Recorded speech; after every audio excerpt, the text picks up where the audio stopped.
So, good morning! Today, pupunta tayo ng Land Transportation Office or LTO para magpa-renew nito ang ating Hyundai Ion. Medyo matagal na tong hindi nare-renew, paso na siya actually. So, ngayong araw, pupunta tayo dun sa office nila, tapos bigyan ko kayo ng guide na step-by-step process ng renewal para dun sa mga kotse na napaso na. At by the end of this video, pakita ko rin kung magkano yung overall na expenses natin for this process. So, samahan niyo ako.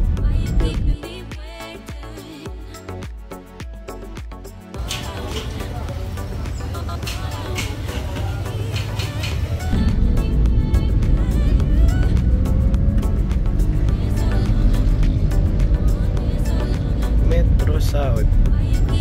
Metro South na yun. Bago na eh. Ito. Metro South. Yan. Dito na yung emission testing center ng LTO Muntinlupa. Tayo dito sa loob. Vehicle. Motorcycle, light vehicle. Dito tayo. Tatanong tayo dito. And may mga different lanes sila dito. For light vehicle. Tapos meron dito parang sa office. Ayan, tinetest na ni Kuya yung mga so yung busina, yung hazard, tapos high and low light. Yan, pina-check na. Ayan, pinag-park lang muna tayo para magbayad doon sa cashier. Ayan, so andito yung ORCR. Okay na ako doon sa insurance. So ito, may number silang binibigay. Babayaran lang muna natin yan doon sa cashier dito. Tapos after that, hintayin natin yung result ng lahat ng testing nitong kotse. Hello po. Ito ba?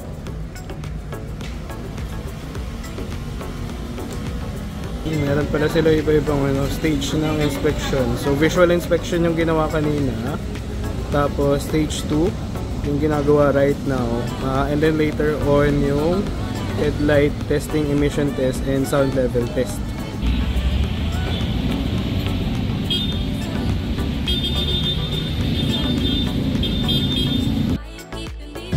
Okay na?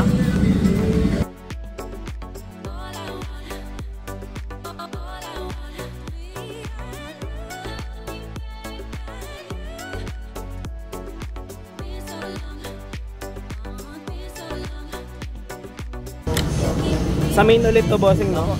Thank you.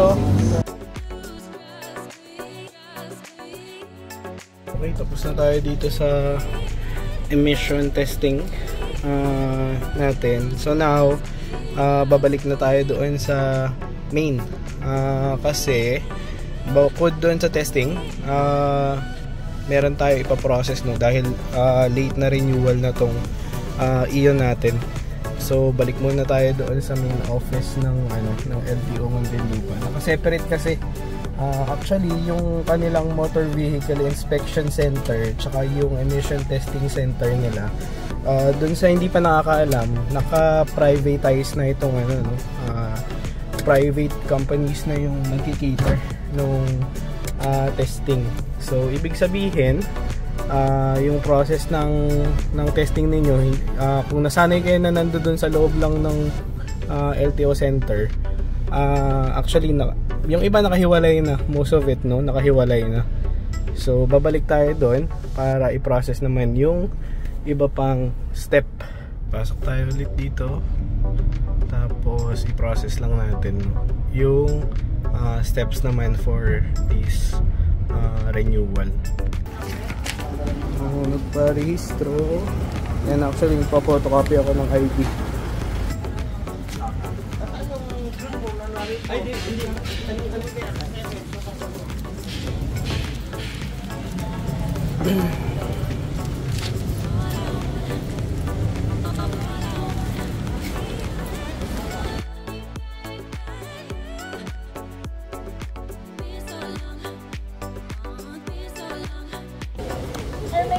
number ka na?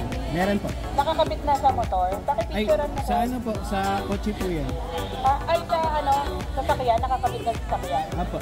Matagal na po. Yung luma pa pong plate number.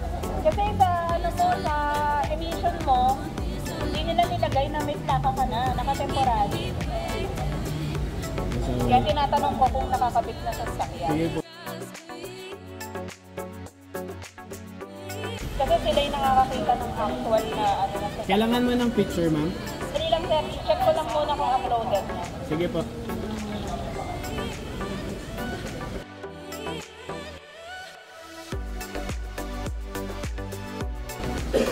Sir, pa-picture na lang kasi hindi pa siya uploaded. Okay. Para mapa-upload ko.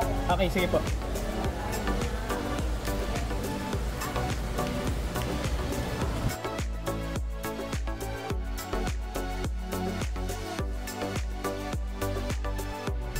Okay, so tapos na ako dito sa LTO. Now, pakita ko lang yung ilan dun sa mga resibo na binayaran ko no, para dun sa buong process. So, pinagsama-sama ko na siya tapos subukan natin isa-isahin. Yung unang-una kong ginawa ay kumuha ng CPTL, no, yung compulsory third party liability insurance yata yun. Yun yung ibig sabihin, no.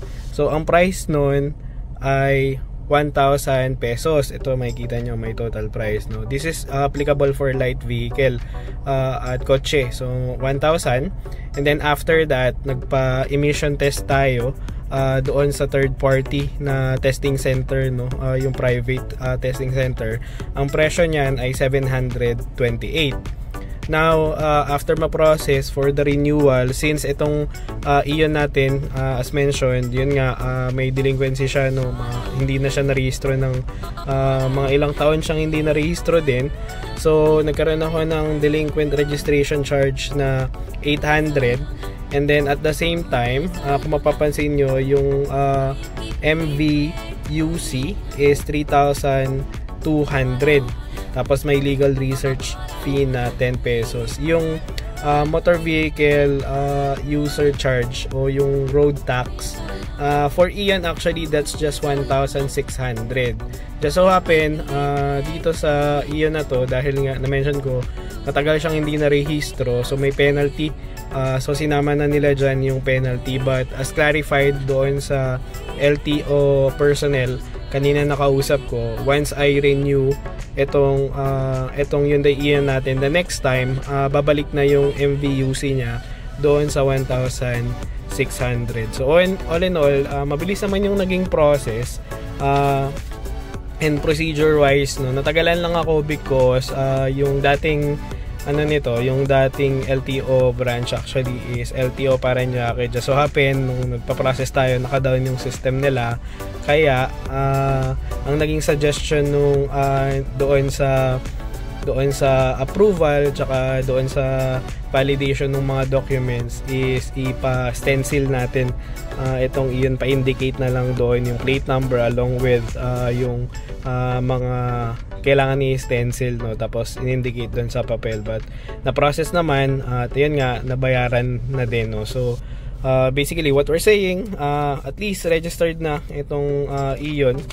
Pwede na natin siyang gamitin ng walang kaba. Tapos susunod na mga siguro na I think by next year pwede na ako magpa-rehistro ulit using this document. So yun lang, hopefully nakakuha kayo ng tip at kung paano. Subukan ko na lang ilagay yung ibang mga detalye doon sa video while we're doing this, no. Tapos if you have any question, feel free to add doon sa comment section, then I'll try to answer those questions based sa kung ano yung alam ko. At kung hindi man, then meron kayong mga tips na pwede ring ibigay sa akin, then it will be much appreciated. So again, maraming salamat for watching.